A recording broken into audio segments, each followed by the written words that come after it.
లక్ష కోట్ల సొమ్మును కక్కిస్తామని చెప్పి ఉత్తర కుమార ప్రగల్భాలు పలికి అధికారంలోకి వచ్చిన 23 నెలల తర్వాత ఇయాల రేవంత్ రెడ్డి అడుగుతున్నాడు, బీజేపీ ఎందుకు బీఆర్ఎస్ నాయకులను అరెస్ట్ చేస్తలేదు అని అడుగుతున్నాడు. అయ్యా రేవంత్ రెడ్డి గారు, భారతీయ జనతా పార్టీ ఏ వ్యవస్థల్ని కూడా తన సొంత ప్రయోజనాలకి గతంలో వాడుకోలేదు, భవిష్యత్తులో వాడుకోలేదు.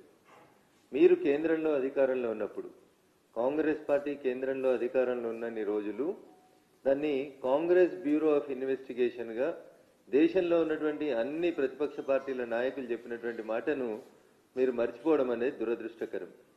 కానీ భారతీయ జనతా పార్టీ అధికారంలోకి వచ్చిన తర్వాత ఒకవేళ మీరు చేసినట్టు సిబిఐని కాంగ్రెస్ బ్యూరో ఆఫ్ ఇన్వెస్టిగేషన్గా మీరు వాడుకున్నట్టు ఒకవేళ భారతీయ జనతా పార్టీ గత 11-12 సంవత్సరాలుగా వాడుకొని ఉంటే ఇవాళ మాట్లాడేందుకు నువ్వో, చేపలు పెట్టేందుకు రాహుల్ గాంధీయో, లేకపోతే వాయనాడుకి వెళ్ళి గెలిచేందుకో మీ చెల్లె ప్రియాంక గాంధీ మిగలకపోతురు.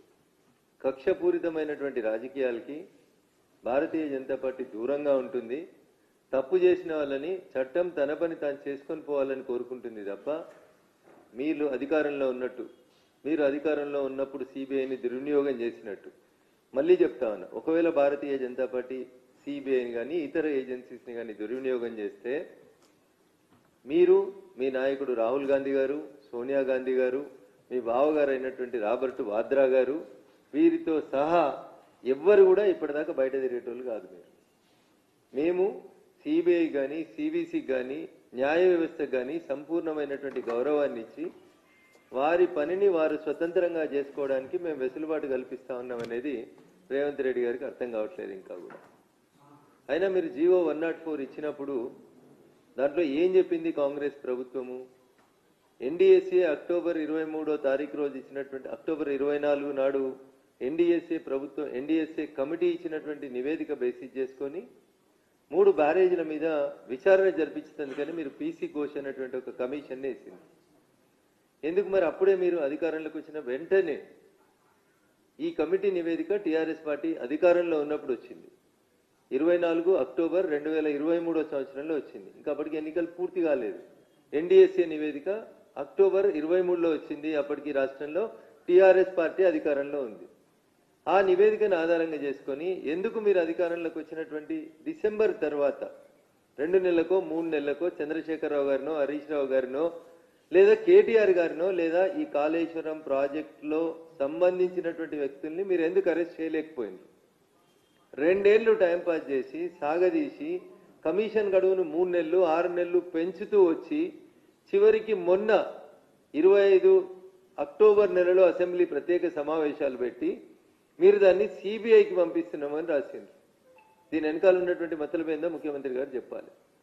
ఈ 20 నెలలలో టీఆర్ఎస్ పార్టీ పెద్దలకి, ఢిల్లీలో ఉన్నటువంటి రాహుల్ గాంధీకి, ఏఐసిసి నాయకత్వానికి మధ్యన కుదిరిన ఒప్పందం వల్ల కేసీఆర్ను, వారి కుటుంబ సభ్యుల్ని అరెస్ట్ చేస్తే కాంగ్రెస్ పార్టీకి బదనాం వస్తుంది. కాబట్టి ఈ బదనాం మన మీదకి రాకుండా మనం తప్పించుకోవాలనుకుంటే బాల్ కేంద్ర ప్రభుత్వం పరిధిలోకి నెట్టి సిబిఐకి ఇమని చెప్పి ఏఐసిసి పెద్దలు ఇచ్చినటువంటి సూచన మేరకే మీరు అసెంబ్లీలో ఆగమాగం ఒక తీర్మానం చేసి కేసుని సిబిఐకి పంపిస్తున్నామని చెప్పి చేతులు దులుపుకునే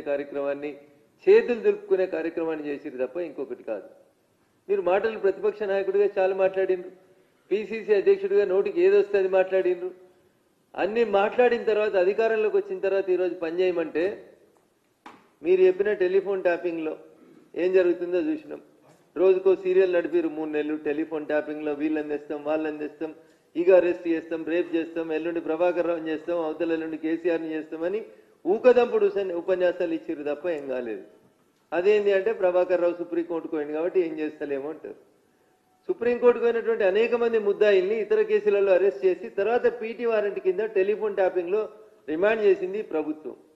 నిజంగా ప్రభుత్వానికి చిత్తశుద్ధి ఉంటే అధికారంలోకి వచ్చిన 22 నెలలు ఎందుకు టైం పాస్ చేసిరో ఒకసారి రేవంత్ రెడ్డి గారు చెప్పాలి. ఎవరు వద్దంటే ఆగిరు మీరు? ఈ రాహుల్ గాంధీ గారు, మీ ఏఐసిసి నాయకత్వం సూచనల మేరకే టీఆర్ఎస్ పార్టీని మీరు అరెస్ట్ చేయలేదు, టీఆర్ఎస్ పార్టీ పెద్దల్ని మీరు అరెస్ట్ చేయలేదు తప్ప అక్కడ వేరే కారణాలు లేవు. ఎంత సిల్లిగా మాట్లాడతారు ముఖ్యమంత్రి గారు అంటే వారి స్థాయికి అది తగదు అని నేను చాలా స్పష్టంగా చెప్పదలుచుకున్నాను. మీరు పీసీ ఘోష్ కమిషన్ నివేదికని ఎన్డీఎస్ఏ నివేదిక రెండింటిని అసెంబ్లీలో పెట్టి చర్చించి అసెంబ్లీలో తీర్మానం చేసి సిబిఐకి పంపినమని ప్రకటించిన మరుక్షణమే మాజీ ముఖ్యమంత్రి చంద్రశేఖరరావు గారు, అప్పటి నీటిపారుదల శాఖ మంత్రి హరీష్ గారు, అప్పటి నీటిపారుదల శాఖకు సెక్రటరీగా పనిచేసినటువంటి శైలేంద్ర కుమార్ గారు, అప్పుడు సీఎంఓలో పనిచేసినటువంటి స్మితా సబర్వాల్ గారు, వీళ్ళంతా రాష్ట్ర సర్వోన్నత న్యాయస్థానం హైకోర్టుకు పోయినరు. కేసీఆర్ గారి పిటిషన్ మీద, హరీష్ రావు గారి పిటిషన్ మీద, శైలేంద్ర కుమార్ ఘోష్ గారి పిటిషన్ మీద సిబిఐ విచారణను ఆపండి అని చెప్పి రాష్ట్ర హైకోర్టు తీర్పిచ్చింది. ఇంకొక 2 వారాల తర్వాత మీ అడ్వకేట్ జనరల్ తోటి కౌంటర్ వేయమని చెప్పింది. ఈయనదాకా అడ్వకేట్ జనరల్ తోటి మీరు కౌంటర్ వేయించలే. హైకోర్టులో కేసీఆర్, హరీష్, శైలేంద్ర కుమార్ ఘోష్, స్మితా సబర్వాల్ వేసిన రిట్ పిటిషన్లను డిస్మిస్ చేయించలేదు.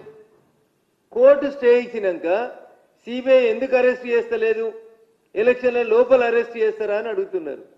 అరే మీరు ముఖ్యమంత్రి గారి ఆధీనంలో నేరుగా పనిచేసేటువంటి ACB daily reports to honourable chief minister of any state. ACB కేసులను అరెస్ట్ చేయడం మీకు చేతనైతే లేదు. వారాలకు వారాలు, నెలలకి నెలలు అరవింద్ కుమార్ అనేటువంటి ఒక ఐఏఎస్ అధికారి అప్పుడు ఉన్నటువంటి మున్సిపల్ మంత్రి పంపించమంటే తాను నిధులను బదిలీ చేసినని చాలా స్పష్టంగా చెప్పిండు.